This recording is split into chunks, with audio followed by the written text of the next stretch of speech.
आज के इस वीडियो में हम आपको बताने जा रहे हैं आखिर कैसे डूबी भगवान श्री कृष्ण की द्वारका नगरी, कब, क्यों और कैसे। चलिए देखते हैं। नमस्कार, आप देख रहे हैं द भक्ति। अगर अभी तक आपने हमारे चैनल को सब्सक्राइब नहीं किया तो सब्सक्राइब जरूर करें और बेल आइकन जरूर दबाएं ताकि ऐसी ही खास लेटेस्ट अपडेट वीडियोस आपके पास आती रहे। श्री कृष्ण की नगरी द्वारिका महाभारत युद्ध के 36 वर्ष पश्चात समुद्र में डूब जाती है। द्वारका के समुद्र में डूबने से पूर्व श्री कृष्ण सहित सारे यदुवंशी भी मारे जाते हैं। समस्त यदुवंशियों के मारे जाने और द्वारका के समुद्र में विलीन होने के पीछे मुख्य रूप से दो घटनाएं जिम्मेदार है। एक माता गांधारी द्वारा दिया गया श्री कृष्ण को श्राप और दूसरा ऋषियों द्वारा श्री कृष्ण पुत्र साम को दिया गया श्राप। आइए इन दोनों विषय पर बारीकी से नजर दौड़ाते हैं और इस घटना को विस्तार से जानते हैं।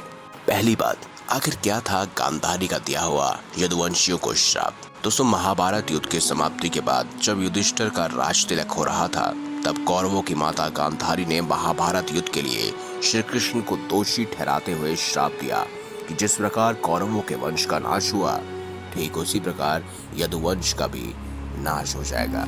अब जानते हैं कि ऋषियों ने साम को श्राप क्यों दिया। महाभारत युद्ध के बाद जब 36वां वर्ष आरंभ हुआ तो तरह तरह के अपशकुन होने लगे। एक दिन महर्षि विश्वामित्र, कणव और देवर्षि नारद आदि द्वारका गए। वहां यादव कुल के कुछ नव युवकों ने उनके साथ मजाक करने का सोचा।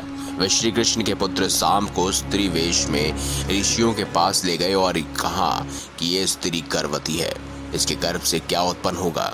ऋषियों ने जब देखा कि ये युवक हमारा अपमान कर रहा है तो वो क्रोधित होकर उन्होंने श्राप दिया कि श्री कृष्ण का यह पुत्र वशनी और अध्वकंशी पुरुषों का नाश करने के लिए एक लोहे का मूसल उत्पन्न करेगा, जिसके द्वारा तुम कैसे क्रूर और क्रोधी लोग अपने समस्त कुल का संहार करोगे।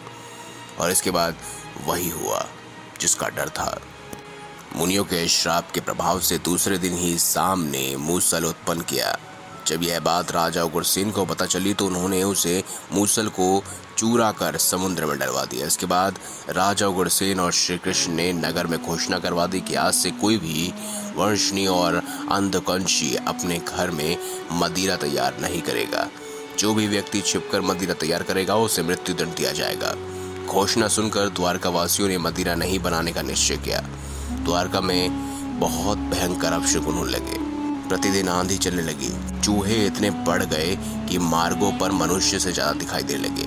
वे रात में सोए हुए मनुष्यों के बाल नाखून कुतर कर खा जाया करते थे।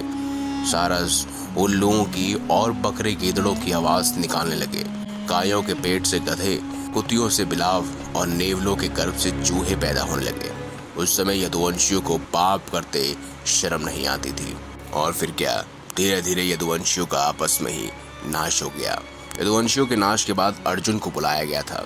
जी हाँ, अपने पुत्र और साथी की मृत्यु से क्रोधित होकर श्री कृष्ण ने एक मिट्टी एर का घास उखाड़ ली। हाथ में आते ही वह घास वज्र के समान भयंकर लोहे का मूसल बन गई। उस मूसल से श्री कृष्ण सभी का वध करने लगे।